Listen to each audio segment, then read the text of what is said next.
O Lola, kain tayo. Ayan, may kamatis, may isda tayong merlutso, kotoleta, at may sibuyas tayong ginisa. Nilagyan ko ng atchete balsamico. Kabaak na. Ay, ano ba yan?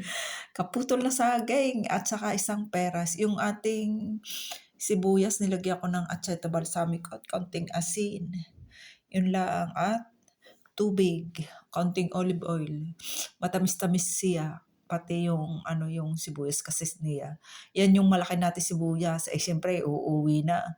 Ay, hindi ko na kinain ng hilaw at nakakaya naman mangangamoy sa bibig. O, yan, mura lang yung ating nabiling isda. Yan, kotoleta, merlutso. Ano lang, 2 euro lang. Kalkosa siya. Wala pa yata. Kulang pa ng 1 centesime. Yung ating kamatis, masarap at malutong siya. Oh, kayo kayo nagsikain na. Bonong-bono yan. Ay, kahit walang kanin, ayos na ayos.